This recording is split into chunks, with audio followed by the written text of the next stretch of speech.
Ricardo, para hablar con el señor Jorge Merstal, que es el director de la maestría en gestión de negocios de ESAN, que está cumpliendo 60 años. Así se nos va a presentar un libro que recopila información sobre las empresas que funcionan con éxito en nuestro país, pero que tienen más de un siglo. Hace 100 años, ¿no? Entonces, en verdad, la idea es saber cómo llegaron a esos 100 años. Buenas noches, señor Merstal. Muchas gracias, ¿cómo están? Buenas noches, muchas gracias por la invitación. Bueno, nosotros como Escuela de Negocios enseñamos administración, enseñamos gerencia, enseñamos capacidad de cambio, resiliencia, adaptabilidad, flexibilidad, estrategia frente a entornos cambiantes, y dijimos, ¿qué mejor forma de enseñanza de todo esto que buscar organizaciones que aplicando toda esta gerencia hayan podido trascender? ¿Y a qué le llamamos trascender? Pasar más de 100 años. Para las personas, para los seres humanos, ser centenario es difícil. Imagínense para una organización, tremendamente difícil.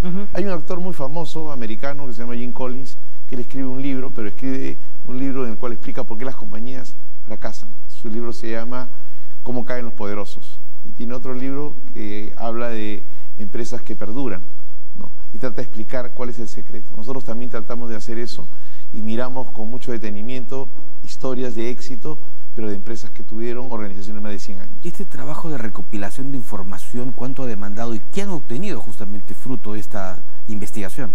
Bien, es un trabajo de casi un año. ¿Y cómo fue el proceso? Primero, entrevistar a las personas que están a cargo de las organizaciones, algunas de ellas herederos de un legado familiar.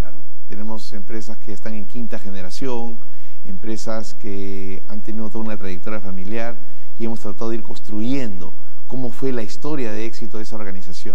Incluso tenemos una donde la hermana del fundador tiene más de 100 años, todavía está viva, y de alguna manera colaboró también en armar el relato de una de estas organizaciones. Después que podíamos conversar con ellos, trabajábamos mucho con fuentes primarias de información y también con fuentes secundarias que nos proporcionaban. Y a partir de ahí armábamos un storytelling, ¿no? Donde tratábamos de contar cuáles eran lo que nosotros llamamos sus recetas. Y cada compañía, si bien tenía unas cosas particulares para su negocio, también encontramos que habían puntos comunes que permitían que las organizaciones pudieran superar las crisis, pudieran trascender en el tiempo y convertirse en lo que son hoy, ¿no? Empresas de gran envergadura, transnacionales, multinacionales o nacionales de alcance internacional. ¿Y cuáles son esos elementos que les han permitido trascender? ¿Los han podido identificar? Hemos encontrado elementos comunes, ¿no? Digamos, uno de ellos, un sentido de propósito.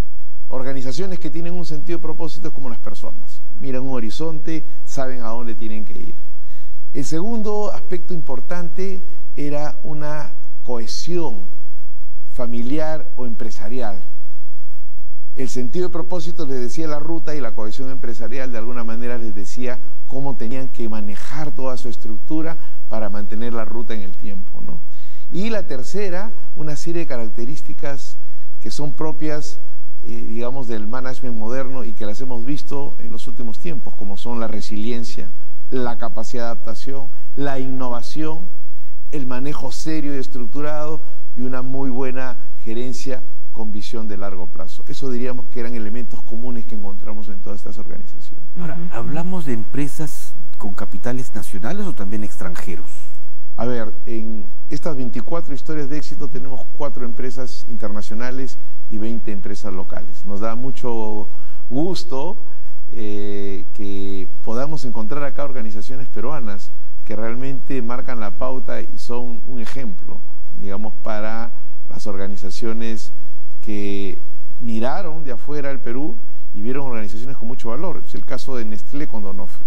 Nestlé es una empresa también centenaria y Donofrio también. Y ha sido un caso interesante de cómo dos culturas muy fuertes, centenarias, se pueden juntar, mantener sus valores originales, fusionar lo mejor de cada uno y seguir siendo pues ahora líderes y empresas que siguen teniendo en el mercado la participación y sobre todo el servicio al cliente y su orientación de largo plazo. Claro, ahora señor Merstal, ESAN es una institución que a sus orígenes estuvo vinculada con una escuela también importante de negocios de gobierno en los Estados Unidos, Harvard, ¿no? La relación, perdón, Stanford, ¿esa relación sigue vinculada a ESAN o ya se ha dejado de lado? Porque también le imprimió en estos ya 60 años una suerte de característica particular vinculada pues a lo práctico. ¿Lo siguen manteniendo o van a ir más bien por una ruta más como este caso de los libros, de buscar buenas prácticas, cosas que de alguna manera permitan aprender de las lecciones de otro? ESAN fue fundada efectivamente por Stanford hace 60 años. El profesor Coleman fue el primer decano de la escuela. Este año que cumplimos 60 años, el decano de Stanford vino al Perú, vino a nuestra celebración. Jonathan Levin nos acompañó, incluso recibió un doctorado honoris causa por parte de la escuela. Nosotros seguimos vinculados a grandes escuelas de negocios en el mundo. Tenemos convenios con más de 90 escuelas internacionales, lo que nos permite ser una tubería que conecta al estudiante nuestro con el mundo, y también tenemos esta relación con la Universidad de Stanford y queremos reforzarla, queremos potenciar los programas que tenemos acá y buscar, digamos, hacer el vínculo un poco más sólido, que no ha sido tan sólido los últimos años, digamos, por una serie de factores, ¿no? Pero la relación con Stanford sigue siendo muy fuerte. Ellos nos consideran a nosotros un caso de éxito, están muy orgullosos. Cuando vino Jonathan, yo tuve la oportunidad de estar con él toda la semana y realmente estaba muy contento y orgulloso de lo que habíamos logrado hacer, porque los primeros 10 años estuvimos bajo la égida de Stanford, profesores americanos de Stanford, el profesor Coleman, que fue el primer rector, y después poco a poco tomaron la batuta decanos y profesores peruanos hasta la fecha, ¿no? La idea ahora es nuevamente reforzar pues ese vínculo para beneficio de los ejecutivos y de las empresas peruanas. Me gustaría volver un poquito al libro y preguntarle sobre la resiliencia, que es tan importante sobre todo los empresarios. ¿Es una característica que han podido encontrar? Porque si tienen éxito han tenido dificultades, ¿no? Excelente pregunta. Es una característica común. Si vemos el relato de las 24 organizaciones, todas han tenido que tener gran resiliencia. Es más, yo te podría ir contando de cada una de ellas etapas de crisis tremendas. Banco de Crédito, la quisieron expropiar. Club Alianza Lima, se cayó el avión y murió todo su equipo. Clínica Angloamericana, la gripe española, el COVID.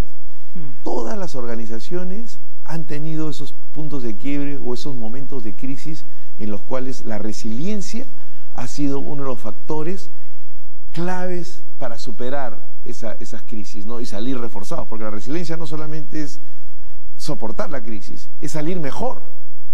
Lecciones aprendidas, una mejor capacidad estratégica, una mejor capacidad del recurso, del capital humano, del talento humano, para adaptarse a esos cambios y salir potenciado.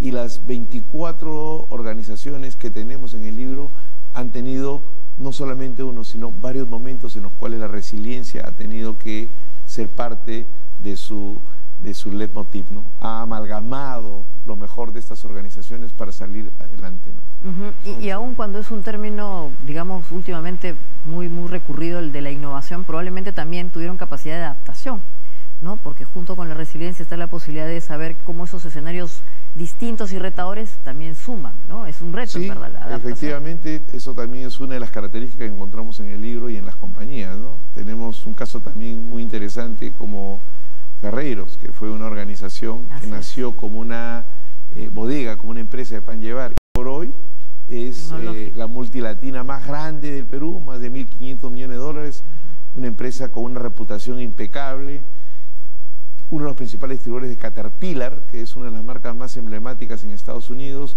y una organización pues que hoy por hoy es considerada una de las organizaciones en el sector minero más importantes que hay, ¿no? Perfecto. Muchísimas gracias, don Jorge Merstal, por esta entrevista. Gracias a ustedes, y solamente un pequeño comentario. Creo que es una gran oportunidad también para aquellos empresarios que quieren y que a veces dicen, ¿cómo puedo yo crecer en un entorno tan difícil? Acaban de encontrar muchas historias que les van a marcar la pauta y van a decir que esta compañía gigante nació así, tan pequeña como yo, o más pequeña que yo, y ha llegado a ser así. Yo creo que ahí también va a ser una magnífica oportunidad para ellos. Muchas gracias a ustedes. Eso es conocimiento. Entonces volvemos después del corte con la parte final del programa. Vamos a la pausa.